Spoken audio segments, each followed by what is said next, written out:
Vamos a continuar con el capítulo 4 de Romanos. Haciendo un breve resumen, vimos que Pablo nos introduce en su epístola que toda la humanidad es pecadora, está bajo la culpa y por lo tanto bajo el juicio de Dios. Y luego ya en el capítulo 3 nos informa de que hay otro método, no es que sea un reemplazo del anterior, sino que es parte del plan, en el cual Dios, por su propia justicia, la justicia de Cristo, que es imputada a nosotros por medio de la fe en su sangre, en Él, es que somos salvos. Ese es el método de la justificación de Dios para la humanidad. Entonces vemos que no era por la ley, no era por la observancia perfecta de la ley, porque Pablo nos está argumentando de que eso no es posible. Entonces llegamos al capítulo 4, y en el capítulo 4 habla Pablo sobre Abraham. Todo el capítulo 4 lo dedica a Abraham. Y uno se podría preguntar, ¿por qué Pablo se dedica un capítulo a hablar de Abraham? Luego vamos a ver en unos dos pasajes paralelos en el capítulo 3 de Gálatas, que también a los Gálatas habla de Abraham. ¿Por qué? Resulta que en la teología judía, o sea, en la escuela rabínica, la visión teológica del judaísmo, que había sido parte de su educación como rabí Pablo, era que el ser humano puede, de alguna manera, por su propio esfuerzo, como decía Pelagio, que entre otras cosas decía que digamos que la naturaleza humana era capaz de cumplir la obediencia absoluta de la ley y que por su propia justicia podía justificarse ante Dios. Y Pablo está desmontando continuamente esa tesis. Ya hemos visto 3 capítulos en que Pablo le da palo a esa idea. Pero resulta que él sabe, como buen judío, educado a los pies de Gamaliel, que la mente judía, y gran parte de los creyentes de Roma eran judíos, pues tiene que de alguna manera explicarles que lo que ellos usaban como ejemplo a Abraham justamente para la justificación por medio de las obras. Ese era el instrumento preferido, favorito, digamos, de los rabíes, de los teólogos judíos, usar a Abraham cuando vemos ese gran sacrificio, esa gran obediencia que es dar a su propio hijo en sacrificio, Isaac, algo pues que a muchas mentes se les perturba, ¿no? Yo he escuchado muchas veces incluso incrédulos decir, ¿cómo puede Dios haber sido tan malo de haberle pedido una cosa así a Abraham, ¿no? Pero claro, ellos no se dan cuenta de que Dios lo hizo con Jesús. Dios sí lo hizo. Dios no permitió que Abraham lo hiciera, lo detuvo, pero Él sí lo hizo. Él sí se lo permitió que su Hijo amado fuera a la cruz a morir por nosotros. Ahí la cosa cambia, ¿no es verdad? Ahí la historia es totalmente diferente. Vemos que es un presagio de la misericordia y el amor de Dios para con nosotros tan grande, de que Él sí hizo eso. Él sí sacrificó a su Hijo por nosotros. Por tanto, vemos que eso es una historia totalmente distinta. Pues bien, los judíos usaban este hecho, esta parte de la historia de Abraham como un justificativo de que efectivamente Abraham obró y esa obra fue la que le dio ese voto de aprobación o de perfección moral que iba a tener Abraham con respecto al resto de personajes de la Biblia, y que era pues el ícono, el mayor representante de la obediencia y la observancia a la ley, aunque no la ley había sido promulgada aún. Pero bueno, digamos que eso era lo que pensaban los judíos. Entonces, ahora vamos a ver a Pablo tratando de desmontar también este argumento. Vamos entonces al capítulo 4 de Romanos.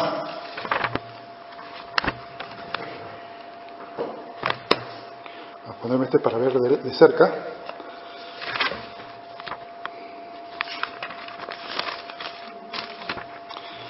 Vemos el 4:1, que pues diremos que halló Abraham nuestro padre según la carne, porque si Abraham fue justificado por las obras, tiene de qué gloriarse, pero no para con Dios. Quizás ante los hombres, pero no ante Dios. Porque, ¿qué dice la Escritura? Creyó Abraham a Dios y le fue contado por justicia. Ahora, notemos un detalle, ¿no?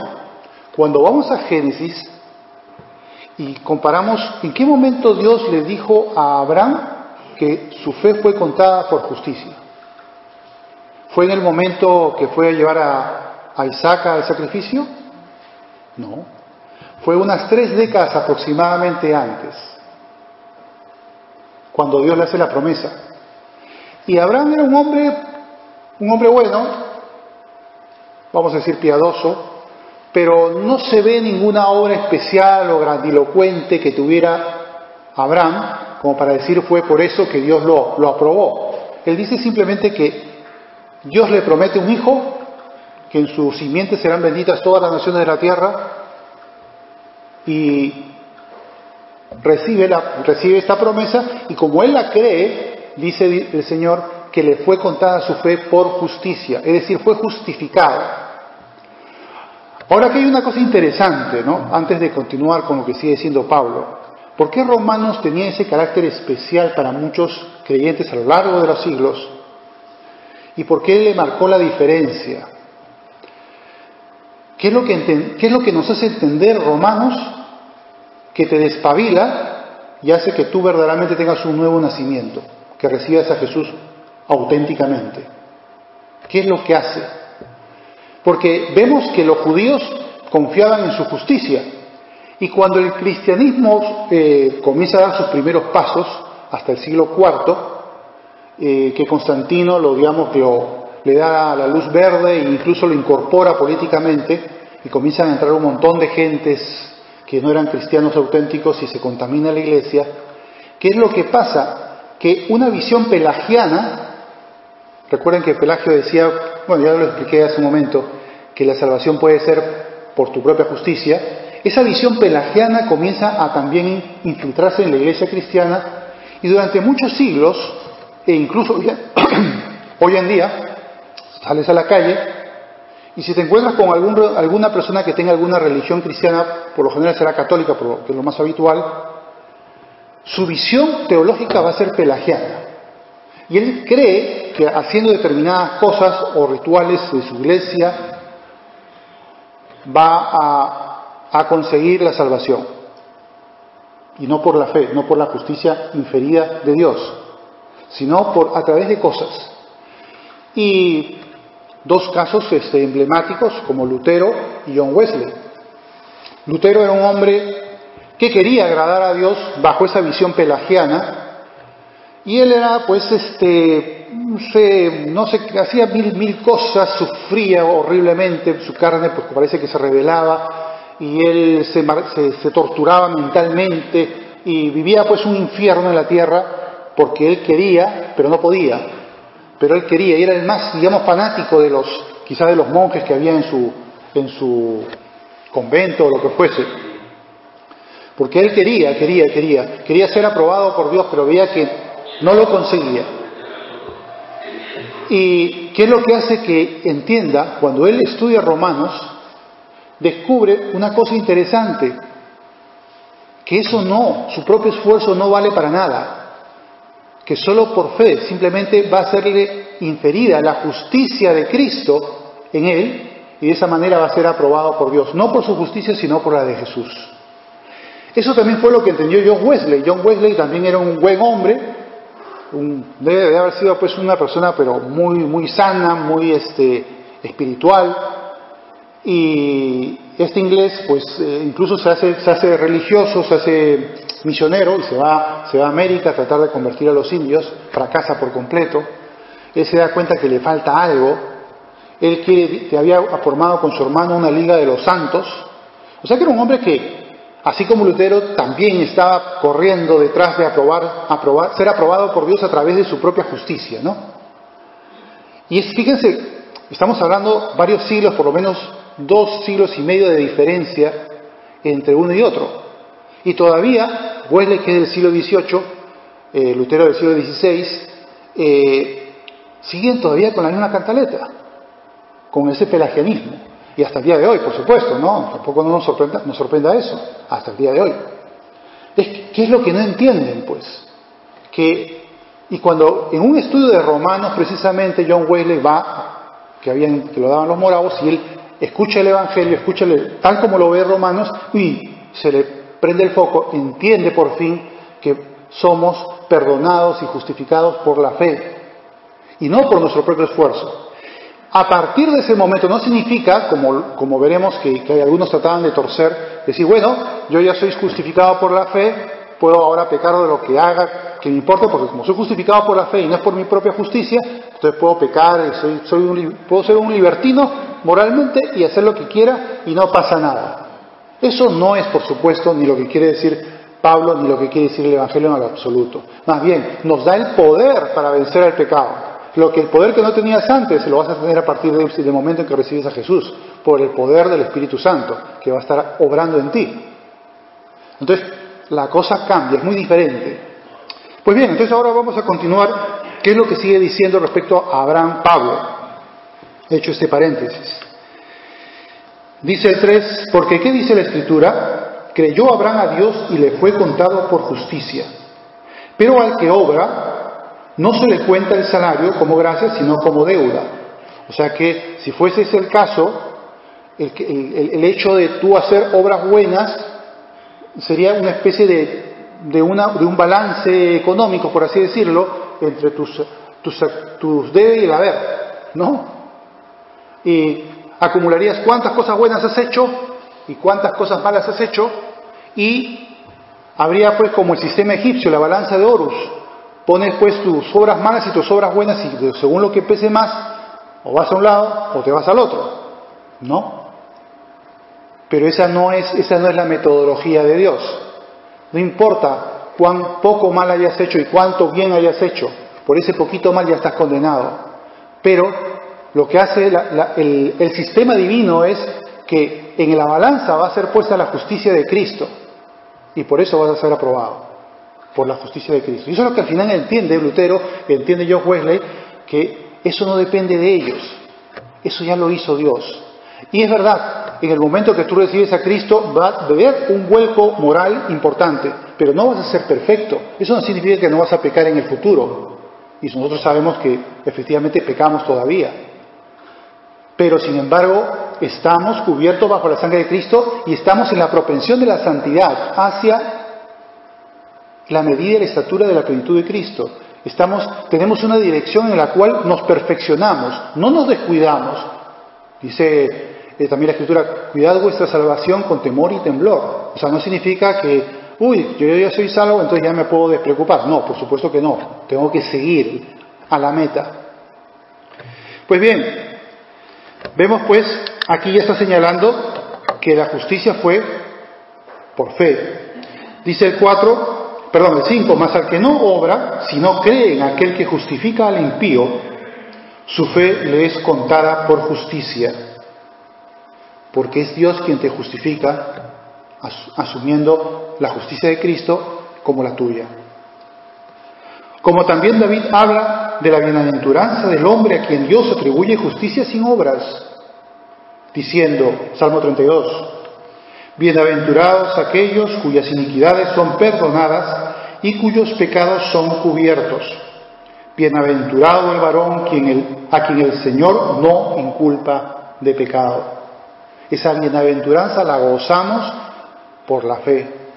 No podemos ganarla por nuestros méritos. Dice el 9, ¿es pues esta bienaventuranza solamente para los de la circuncisión? ¿O también para los de la incircuncisión? Porque decimos que a Abraham le fue contada la fe por justicia. ¿Cómo pues le fue contada? ¿Estando en la circuncisión o en la incircuncisión? No, en la circuncisión, sino en la incircuncisión. Recuerden que fue como 30 años antes, aproximadamente 14 años antes de la circuncisión. Porque la circuncisión fue justo cuando él tenía 99 años y recibió la promesa de que en un año prácticamente ya tendría un hijo de Sara. Y ahí fue cuando Dios le instituyó esa señal de pacto que era la circuncisión.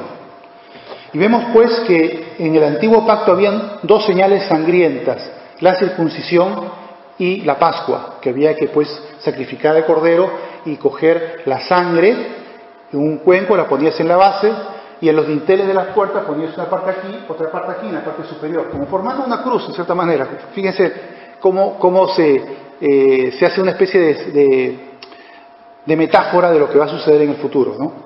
Es una simbología de Jesús, ¿no? Que Él es el sacrificado para que el ángel de la muerte no los mate. Y en este caso, la condenación eterna no nos mate, en este caso porque es la sangre de Cristo la que nos cubre. ¿Y cómo lo celebramos nosotros? Con la Santa Cena. Esa es la manera en la cual lo celebramos. Entonces tenemos el bautismo, ya no la circuncisión, y tenemos la Santa Cena, ya no la Pascua.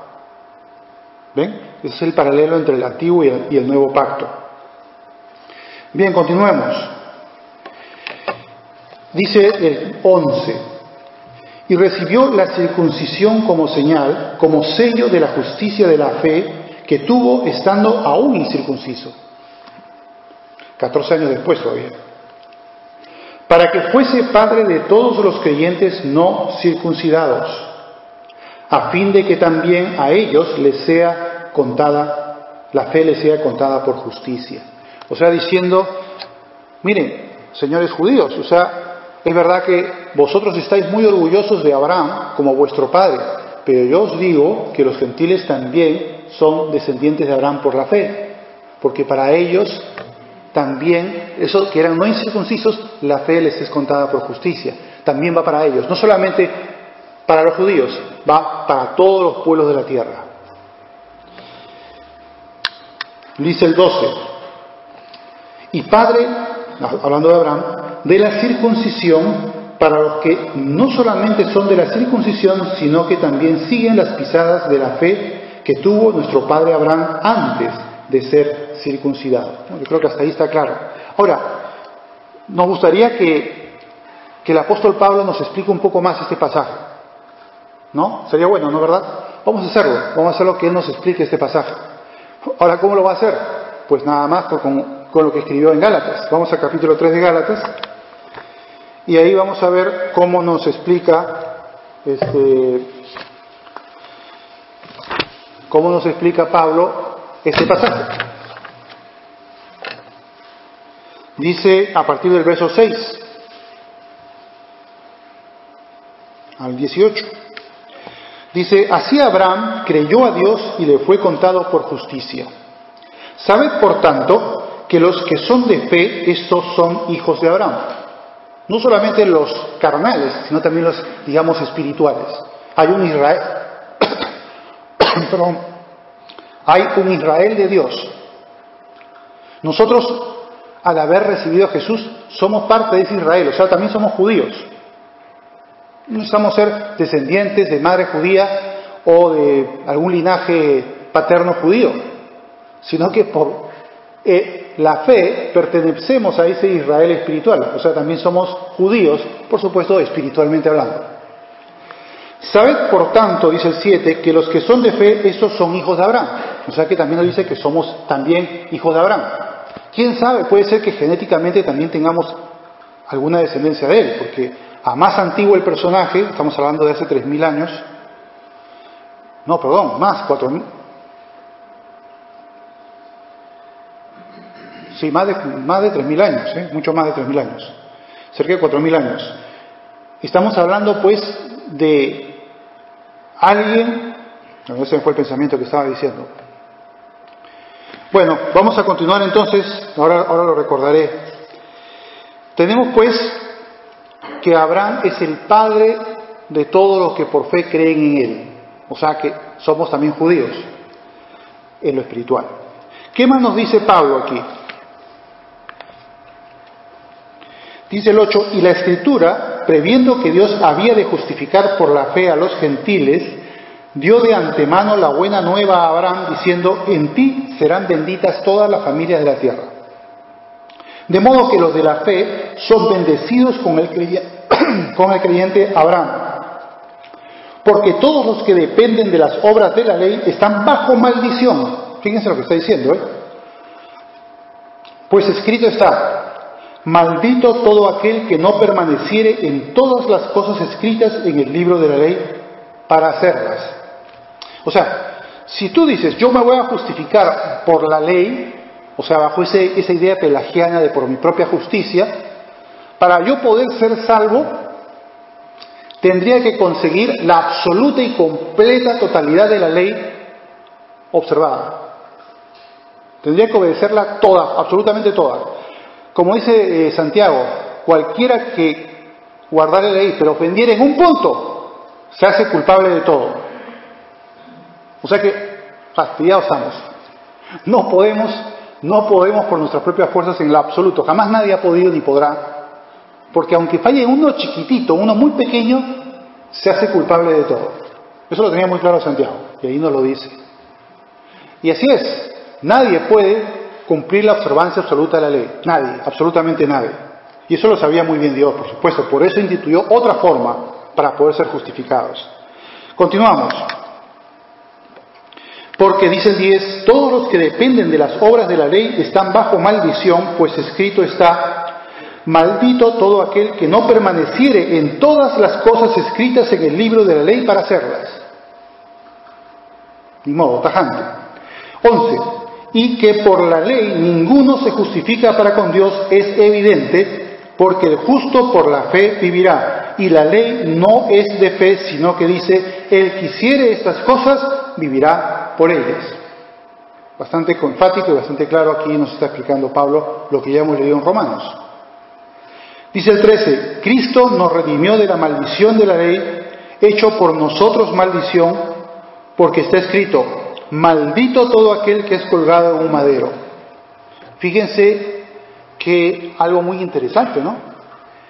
Que a nosotros no va esa metodología para ser salvos, pero Dios no la aplica a la humanidad, pero sí se la aplicó a un solo hombre. No la dejó de aplicar realmente. Hubo un solo hombre a lo largo de toda la historia que sí pudo cumplir perfectamente la ley. Y por lo tanto, bajo esa justicia es que pudo morir en la cruz. Si no, no habría podido morir en la cruz expiatoriamente. Los sacerdotes siempre tenían que precaverse de que el cordero o el animal que iba a ser sacrificado fuera sin defecto, como una figura, una metáfora de la perfección moral. Y el único ser que tenía esa perfección moral era Jesús. Tenía que ser Dios que viniera a la tierra encarnándose para Él poder cumplir la propia justicia establecida por Él mismo y poder atribuir esa justicia a nosotros al sacrificarse en la cruz como el Cordero de Dios que quita el pecado del mundo. Y esa fue la manera. Y aquí nos está explicando muy claro Pablo. Dice el 14, para que en Cristo Jesús la bendición de Abraham alcanzase a los gentiles, a fin de que por la fe recibiésemos la promesa del Espíritu. Hermanos, hablo en términos humanos. Un pacto, aunque sea de hombre, una vez ratificado, nadie lo invalida ni le añade. Ahora bien, a Abraham fueron hechas las promesas. Y a su simiente, no dice a las simientes, como si hablase de muchos, sino como de uno. Y a tu simiente, la cual es Cristo. Fíjense lo interesante, nos está diciendo qué es lo que quería decir ahí en Génesis, que está hablando de que se refiere a tu simiente, le dice Abraham. Y esa simiente era Jesús, el Mesías. Luego dice el 17, esto pues digo, el pacto previamente ratificado por Dios para con Cristo, la ley que vino 430 años después, no lo abroga para invalidar la promesa. Porque si la herencia es por la ley, ya no por la promesa, pero Dios la concedió a Abraham mediante la promesa del futuro Mesías, del futuro Salvador. Volvamos ahora a Romanos, a ver la última parte, del 13 al 25. Vamos a ver qué nos dice ahora Pablo. Dice el 13, porque no por la ley fue dada a Abraham o a su descendencia la promesa que será heredero del mundo, sino por la justicia de la fe, porque si los que son de la ley son los herederos, vana resulta la fe y anulada la promesa. Es lo mismo que está diciendo en Gálatas, ¿no es verdad? Pues la ley produce ira, porque obviamente hay castigo, Pero donde no hay ley tampoco hay transgresión. Y en el caso de Abraham, pues todavía no había sido promulgada la ley. O sea que no tenía sentido eso. Por tanto, 16, es por fe para que sea por gracia, a fin de que la promesa sea firme para toda su descendencia.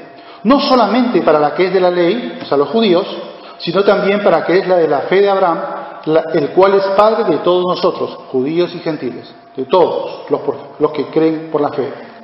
17, como está escrito, te he puesto por padre de muchas gentes, delante de Dios, a quien creyó, el cual da vida a los muertos y llama las cosas que no son como si fuesen. Cuando dice esto de que llama las cosas que no son como si fuesen, se está refiriendo a llama las cosas que todavía no son, que todavía no las ha hecho Dios como si ya fuesen. Es una fórmula de fe, porque Dios ya sabe lo que va a hacer y nosotros podemos esperar que lo que Dios nos ha prometido es como si ya fuera, como si ya existiera, porque eso va a suceder de todas maneras. Bien, dice 18, y acá viene una parte muy interesante. Él creyó, Abraham, en esperanza contra esperanza. ¿Qué significa eso, esperanza contra esperanza? Es que contra toda posibilidad, contra toda circunstancia adversa, contra toda imposibilidad. ¿Y por qué hablamos de eso? Porque le promete un hijo cuando ya era viejo y su esposa ya había dejado de menstruar. También era una persona mayor. Entonces, ¿cuáles eran las posibilidades de que tuviera un hijo de Sara? Prácticamente cero. Bueno, no prácticamente cero, eran nulas. Por eso dice, creyó esperanza contra esperanza, para llegar a ser padre de muchas gentes conforme a lo que se le había dicho. Así será tu descendencia. 19. Y no se debilitó en la fe al considerar su cuerpo, que estaba ya como muerto, siendo de casi 100 años, o la esterilidad de la matriz de Sara. Ojo, no solamente había dejado de menstruar, sino que encima era estéril. Porque todavía por ahí, quién sabe, puede haber algún producto, pero encima era estéril, porque había tenido décadas con Sara y no había pasado nada, no había ningún hijo. 20. Tampoco dudó por incredulidad de la promesa de Dios, sino que se fortaleció en fe, dando gloria a Dios, plenamente convencido de que era también poderoso para hacer todo lo que había prometido, por lo cual también su fe le fue contada por justicia. Y no solamente con respecto a él se escribió que le fue contada, sino también con respecto a nosotros, quienes ha de ser contada, esto es, a los que creemos en el que le levantó de los muertos, en Dios, Señor nuestro, el cual fue entregado por nuestras transgresiones y resucitado para nuestra justificación, hablando de Jesús. De la misma fe que tuvo Abraham para creer que Dios, que le había prometido un hijo, es la misma fe que tenemos nosotros para creer que somos salvos por Jesús, por creer en Él, por haberle recibido. Es la misma fe en el fondo. Ahora, claro, también algunos, cuando ven este ejemplo extraordinario de fe de Abraham, dicen, ¿será que yo necesito esa fe tan grandiosa, tan monumental, para que Dios me conceda respuesta a mis oraciones? Felizmente no. O sea, Dios es bondadoso y bueno con nosotros y nos concede, sin necesidad de que sea una fe tan espectacular, pero sin embargo, es bueno saber el principio, que Abraham tuvo una fe sólida, que no dudó, y a nosotros nos es difícil llegar a tener una fe así, hay que reconocerlo. Hay cosas que verdaderamente nos desbordan, decimos, es que esto no puede ser. Y como les decía las otras veces que he predicado sobre ese tema, que lo mejor que podemos hacer los creyentes es no mirar las circunstancias. Las circunstancias siempre nos van a desanimar. Si yo digo, es que yo ya soy viejo, que Sara es estéril y encima ya tiene una edad tal que ya no menstrua, entonces esto es imposible. Pero tienes que pensar, pero si Dios me lo ha prometido, si hay promesas de Dios, yo tengo que creer. Si está dentro de la voluntad de Dios, yo tengo que creer. Porque Dios es poderoso y lo demostró con Abraham y lo ha demostrado con nosotros muchas veces y lo seguirá demostrando en el futuro, de que los imposibles para Dios son solamente letra muerta, no valen nada. Por lo tanto, nunca miremos las circunstancias. Es verdad que es un deporte favorito, que nos gusta practicar, pues yo soy también de los que tengo ese deporte, pero no hay que ver las circunstancias. Siempre trato de recordarme a mí mismo, no mire las circunstancias porque las circunstancias me desalientan. Pero no, Si Dios lo promete, Dios lo cumple y Dios lo va a hacer. Y así es con nuestra fe también. También creemos perfectamente, aunque el mundo diga que estamos locos, que el Señor no solamente nos ha rescatado de las tinieblas, sino que también nos resucitará y nos dará un cuerpo glorificado. También por fe lo creemos. Y son cosas que no se ven como si no fuesen, pero las consideramos como si fuesen, justamente por la fe. Bien, vamos a terminar con el otro pasaje de Gálatas, porque es interesante cómo Pablo nos lo sigue explicando y redondeando las ideas. Del 19 al 29 y terminamos. Dice Pablo en el 19, entonces, ¿para qué sirve la ley? Si estamos diciendo que todo es por fe y la ley no nos salva, ¿para qué sirve entonces? Bueno, aquí da la respuesta a Pablo. Dice, fue añadida a causa de las transgresiones, de los pecados, hasta que viniese la simiente a quien fue hecha la promesa, y fue ordenada por medio de ángeles en manos de un mediador. Y el mediador no lo es de uno solo, pero Dios es uno. O sea, se está refiriendo no solo de los judíos, sino de toda la humanidad. Todos van a ser redimidos por este Cordero, este sacrificio acepto ante Dios que va a ser Jesús en la cruz. Pero claro, como eso sucede en un momento de la historia, evidentemente siglos en el pasado tenía que haber alguna fórmula en la cual se revelara la pecaminosidad del hombre y al mismo tiempo se le diera una especie de sistema sacerdotal para, metafóricamente, producir el perdón de los pecados. Ese fue el sistema de sacrificio sacerdotal judío. Pero era una metáfora, todo iba en función del simbolismo de lo que iba a suceder en el futuro, que era el sacrificio de Jesús. Y eso fue lo que al final sucedió. Y nosotros ahora ya no está en el futuro, sino está en el pasado. Ahora bien, continuamos entonces lo que dice aquí.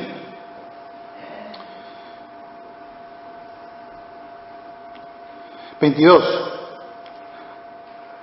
Mas la Escritura lo encerró todo bajo pecado, para que la promesa que es por la fe en Jesucristo fuese dada a los creyentes.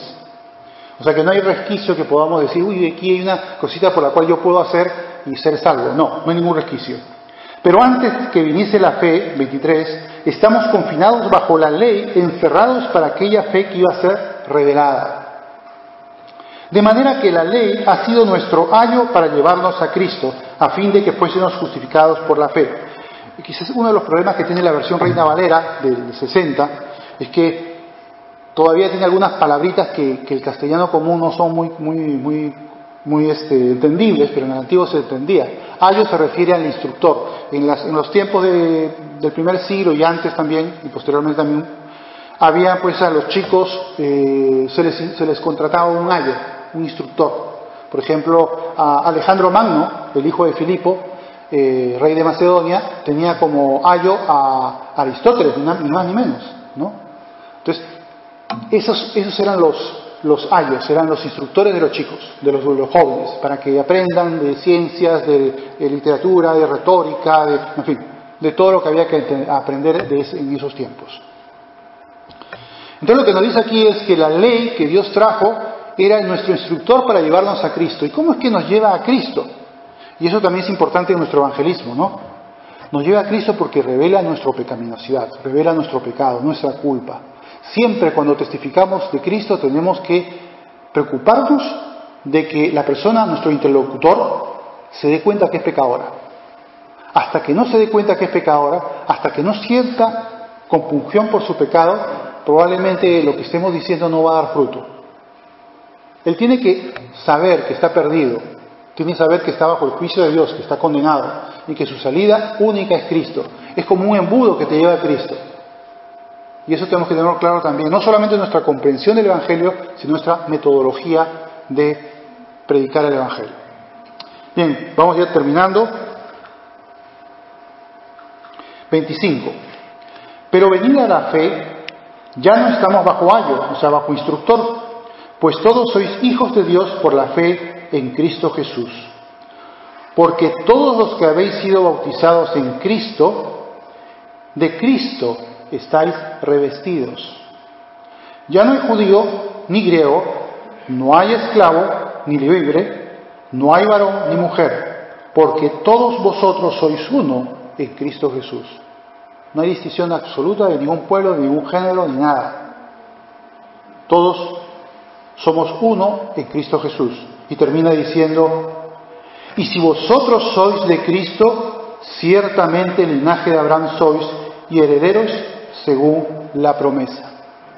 Pues bien, aquí termina de mostrarnos Pablo de que Abraham no fue el padre de la ley, sino el padre de la gracia, del nuevo agente que interviene en la salvación de los seres humanos, la justificación por medio de la fe.